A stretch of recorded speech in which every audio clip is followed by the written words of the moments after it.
આગેવાનોએ વાત કરી, લોકસભાની ચૂંટણી પછી પહેલી વખત આવું છું અને મહેશભાઈએ કીધું કે બેન અબાસનાએ વોટ આપ્યા એટલા ને એટલા લાલપુર ગામે આપ્યા છે, એટલે તમારો બધાનો આભાર માનવા પણ અહીંયા આવી છું, એટલે ભેગો ભેગો આભાર પણ મારો સ્વીકારજો। લાખણી તાલુકે સૌથી વધારે વોટ સમગ્ર જિલ્લામાં તાલુકાની દ્રષ્ટિએ ગણવા જઈએ તો 16,000ની લીડ લાખણી તાલુકે આપી છે, એટલે સમગ્ર લાખણી તાલુકાનો હૃદયપૂર્વક આભાર વ્યક્ત કરું છું। ગૌ માતા માટે વાત સાધુ સંતોએ, આપણા આગેવાનોએ, ગૌ ભક્તોએ બધે અભિનંદન આપ્યા। આપના અભિનંદનનો સહર્ષ સ્વીકાર કરું છું। ભગવાન કૃષ્ણ કનૈયાને પ્રાર્થના કરું કે સનાતન ધર્મની સંસ્કૃતિ, આપણા સૌની એક આસ્થા સાથેની જે માગણી, એ માગણી હું મારી જાતને પણ ભાગ્યશાળી માનું છું। એ વચન આપી દીધું હતું, સંસદમાં બોલવાનો વારો આવશે કેમ, સમયની ફાળવણી થશે કેમ, એ મારા હાથની વાત નથી। એ અધ્યક્ષ હોય, કોંગ્રેસ પાર્ટીનો સમયની ફાળવણીની વાત હોય, પણ હું ગૌ માતાના આશીર્વાદનો આભાર માનું કે આટલા ટૂંકા સમયમાં પણ મને બોલવા માટેનો વારો કોંગ્રેસ પાર્ટી અને અધ્યક્ષે આપ્યો, એ બદલ એમનો પણ હું ખૂબ ખૂબ હૃદયપૂર્વક આભાર માનું। આપણે કહેતા તો કહેવાય છે જયંતિભાઈ, પણ બધું પાર્લામેન્ટ ચલાવી અહીંયા બોલવું એ આપણા હાથની વાત નથી, પણ આ દિલની લાગણી હોય, પરોપકારી કામ હોય, એમાં ભગવાન પણ એના આશીર્વાદ મળતા હોય અને એ સ્થિતિનું નિર્માણ કરતા હોય છે। ત્યારે ગૌ માતાને રાષ્ટ્રીય માતાનો દરજ્જો મળે, પશુની શ્રેણીમાંથી નીકળે। આમ તો મહેશભાઈ પણ એ દિવસે દિલ્હી હાજર હતા અને એમણે ખાસું બધું લેસન પણ કરી આપ્યું હતું કે બેન આ પોઈન્ટ હાથે બોલવાનું રહેશે, અને 3, 4, 5 મિનિટનો સમય આપ્યો। તમે કદાચ આ યુવાનોએ વિડીયો જોયો હશે, અધ્યક્ષ બેલ વગાડ કરે તોય હું બોલ કરું। મેં કીધું જેટલું બોલાય એટલું, એમ જ્યાં સુધી માઇક બંધ ના થયું ત્યાં સુધી મહેશભાઈ ચાલુ રાખ્યું, અને જે મુદ્દાઓ હતા એ સંસદના ગૃહમાં મૂક્યા। ગૌશાળાઓને સબસિડીની વાત હોય, ગૌચરની વાત હોય, રાષ્ટ્રીય પ્રાણી માટેના દરજાની વાત હોય, ગૌશાળા નિભાવણી માટે જે તાલુકાઓમાં સિંચાઈનું પાણી નથી ત્યાં સિંચાઈના પાણી માટેની વાત હોય, અને મેં તો એટલાથી ઉપર વટીને કીધું કે આજ સુધી જેટલા પણ કતલખાના પાસેથી કઈ પાર્ટીએ કેટલું ચૂંટણી ફંડ લીધું છે ને એ પણ આ સંસદમાં જાહેર કરો, એટલે અમને ખબર પડે કે આ ગૌશાળાના નામે ગૌના કતલખાના પાસેથી કોને કોને કેટલું ચૂંટણી ફંડ લીધું છે। વાત સાચી કે ખોટી? જાહેર કરવું પડે કે ના કરવું પડે? અને એમાં હું તો એમ પૂછું કે કોંગ્રેસ હોય તો જાહેર કરવું પડે, જેથી કરીને અમને ખબર પડે કે ગાયોના નામે વોટ લેવા વાળાની વાતો અલગ હોય છે અને એમના નામે ચૂંટણી ફંડ લેવા વાળાની વાત પણ અલગ હોય છે। ત્યારે આપ સૌને વિનંતી કરું છું કે ગૌને નિભાવવાની જવાબદારી આપણી સૌની તો છે, પણ સરકારની પણ છે। આજે બનાસકાંઠામાં સૌથી વધારે ગૌશાળાઓ છે। આ તમે એમ કલ્પના કરો કે આ ગૌશાળાના સંચાલકોને હું લાખ અભિનંદન આપું છું, અને ભગવાન કૃષ્ણ કનૈયાને એમના વતી પ્રાર્થના કરું છું કે આ જે ગાયોની નિભાવણીનું કામ કરે છે ને એને, એના પરિવારને કે એમને જિંદગીમાં ક્યાંય કાંટો પણ લાગજો નહીં। જો આટલી ગૌશાળાઓ હોવા છતાં આ પરિસ્થિતિ ખેડૂતોની હોય અને આટલી ગાયો જો રેડી મૂકવામાં આવે તો આખા જિલ્લાના ખેડૂતોનું જીવવું આરામ થાય કે ના થાય? આજે પરિસ્થિતિ આખી વિપરીત છે, અને આવા વિપરીત સમય સંજોગોમાં પણ આપણે સૌ ગૌ માતાને નિભાવવાનું કામ કરી રહ્યા છીએ।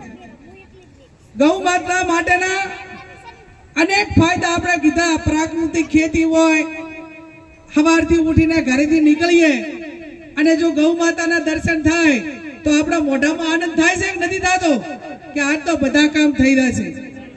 એમ અનેક રીતે આપણે એને સુકનમાં ગણીએ, એક એના દૂધની તમામ જે બનાવટો છે એ આરોગ્યની દ્રષ્ટિએ ખૂબ સારી હોય એમ ગણીએ.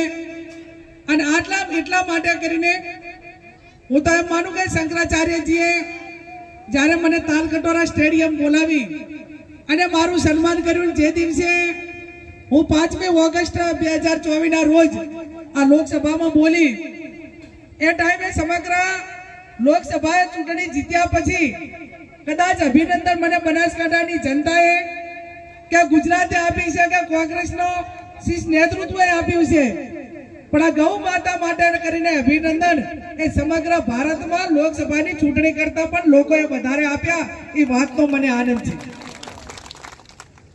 ત્યારે તમામ સાધુ સંતો હોય, આપણે સૌ હોઈએ.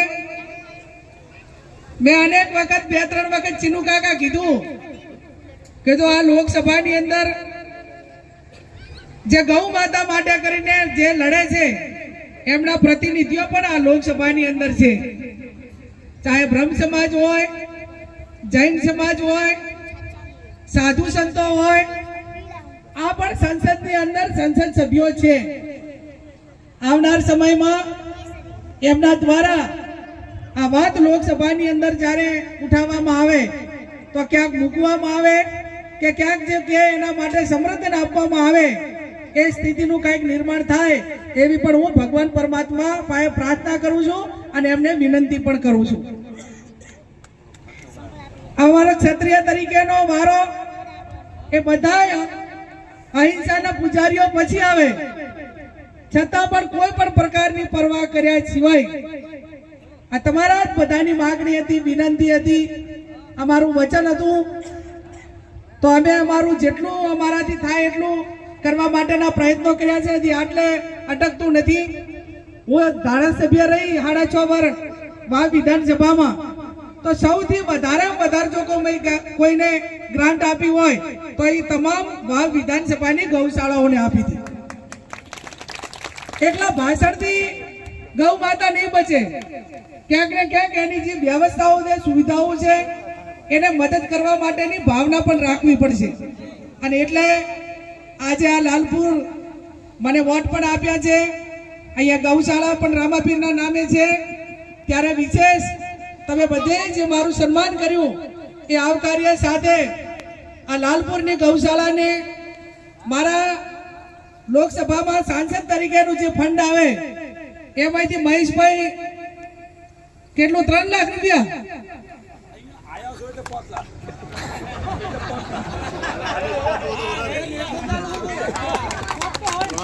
મહેશભાઈ એમ કીધું કે ના આવ્યા હોત અને અમે અહીંયા લેવા આવ્યા હોત તો 3 થી ચલાવી લો, પણ હવે તમે અહીંયા આવ્યા જ છો તો પછી તમારે 5 લાખ કહેવા પડશે.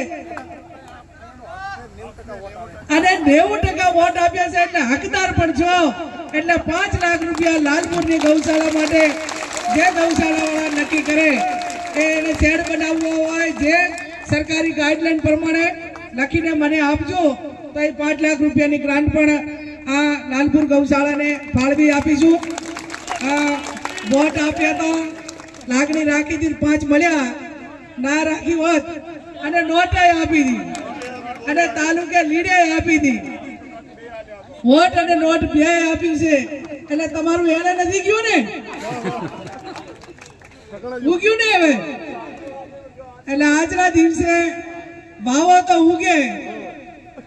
અને ગૌ માતાના આશીર્વાદ એટલા માટે 100% કહું છું કે ચૂંટણીની અંદર એટલું ખોટું કરવામાં આવ્યું, કદાચ ગૌ માતાના તમારા બધાનો એક મક્કમ નિર્ધાર હતો, સાધુ સંતોના આશીર્વાદ હતા, ગૌ માતાના આશીર્વાદ હતા, ખેડૂતોના આશીર્વાદ હતા, નહીતર જે ખોટું કર્યું એની સામે બીજા કોઈની ટકવાની તાકાત નથી, પણ છતાં પણ આશીર્વાદ મળ્યા છે. ત્યારે હું આપ સૌને ખાતરી આપું છું, તમારા નાના મોટા કોઈ પણ પ્રકારનું કામ હોય તો જેટલું મારાથી થાય એટલા પૂરેપૂરું કરવા માટેના પ્રયત્નો કરીશ.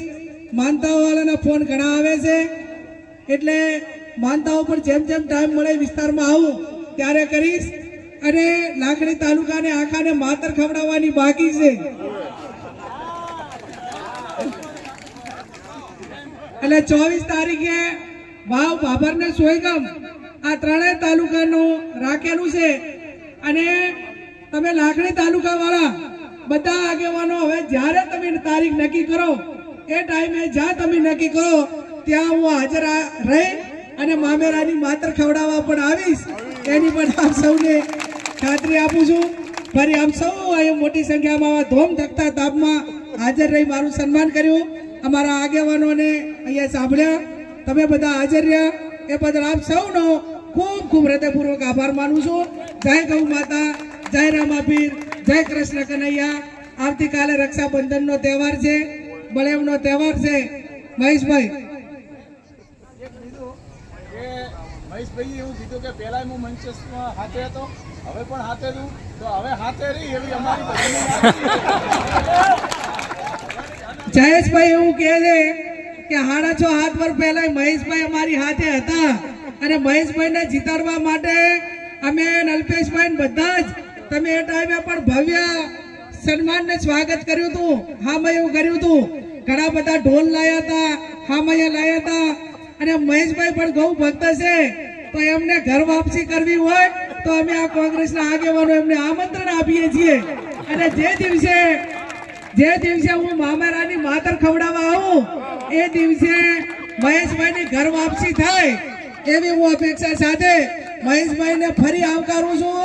જો એમની લાગણી પાછી ઘર વાપસી કરવા માટેની હોય તો. અને